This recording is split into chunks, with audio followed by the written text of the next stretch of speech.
Oke, Assalamualaikum warahmatullahi wabarakatuh. Balik lagi sama saya Lauranti Nurtiza Aliuddin.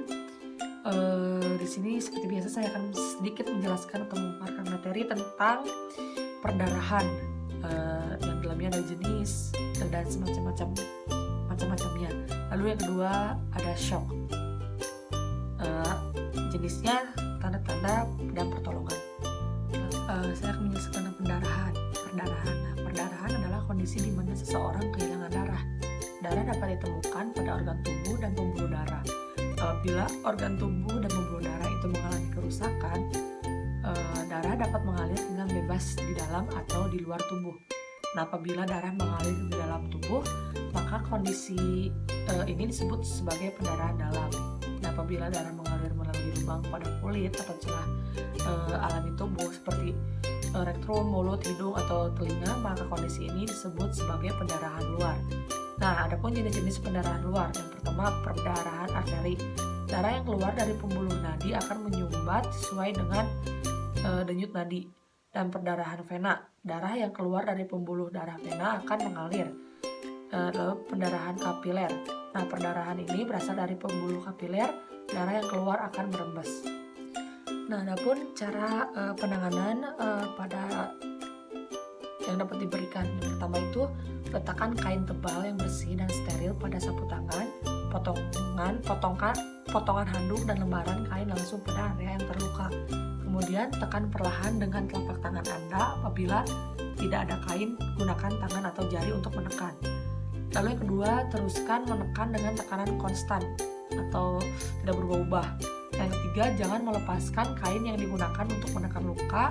Nah, yang keempat, apabila darah telah memenuhi kain, jangan dilepas, tetapi tambahkan dengan kain baru dan letakkan di atasnya. Kemudian lanjutkan dengan menahannya dengan tangan.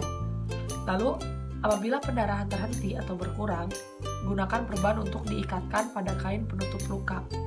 Dan yang keenam itu tali perban jangan terlalu kencang untuk menghindari aliran darah arteri terhenti.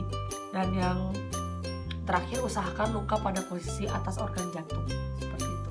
Lalu yang kedua ada shock. Shock adalah kondisi di mana tekanan darah turun secara drastis sehingga terjadi gangguan aliran darah dalam tubuh. Aliran darah yang terganggu membuat pasokan nutrisi dan oksigen yang berperan pada sel dan organ tubuh agar berfungsi secara normal menjadi terhambat. Shock dapat memburuk dengan cepat, maka penanganannya harus segera dilakukan. Jika tidak, shock dapat menyebabkan komplikasi bahkan kematian.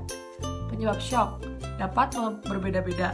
Berikut adalah penyebabnya dan berdasarkan tipenya. Yang pertama, shock kardiogenik disebabkan oleh penggangguan pada jantung seperti serangan jantung dan gagal jantung. Lalu yang kedua, shock neurogeni disebabkan oleh cedera saraf tulang belakang akibat kecelakaan atau cedera saat beraktivitas. Yang ketiga, shock anafilaktik disebabkan oleh akibat gigitan serangga. Lalu, shock sepsis disebabkan oleh infeksi yang masuk ke aliran darah sehingga tubuh mengalami peradangan atau inflamasi. Lalu, shock hipovolemik disebabkan oleh hilangnya cairan atau darah dalam jumlah banyak, misalnya akibat diare, pendarahan pada kecelakaan, atau muntah darah. Lalu ada gejala. Nah, gejala di sini ada sesak nafas, jantung berdebar serta denyut nadi menjadi lemah, lalu ada pusing, kelelahan, bicara yang nggak jelas atau kacau, pingsan hingga hilang kesadaran, tekanan darah menurun. Lalu bibir dan kuku jari membiru, kulit berkeringat, dingin dan pucat. Nah, pertolongan pertama yang dapat dilakukan saat melihat penderita yang mengalami shock itu, pertama baringkan penderita secara perlahan. Jangan gerakan penderita jika tidak diperlukan. Lalu kendurkan atau buka pakaian yang ketat, periksa denyut nadi dan jantung. Lalu jika penderita tidak bernapas atau tidak ada denyut nadi, lakukan dengan CPR. Dan untuk menghindari ketakutan dapat memperburuk kondisi, berikan pasien selimut. Jika shock disebabkan oleh alergi, segera berikan epinephrine dalam bentuk autoinjektor. Jika ada penderita alergi parah biasanya selalu membawa suntikan ini. Jika pasien mengalami pendarahan, tutupi dengan sumbat area yang berdarah dengan handuk atau kain. Jika pasien mengalami muntah dan mulai mengeluarkan darah dari mulut, ubah posisinya menjadi menyamping untuk menghindari tersedak. Mungkin hanya itu yang bisa saya paparkan materi yang sekarang. Kurang lebihnya saya mohon maaf. Wabillahi taufiq wal hidayah. Wassalamualaikum warahmatullahi wabarakatuh.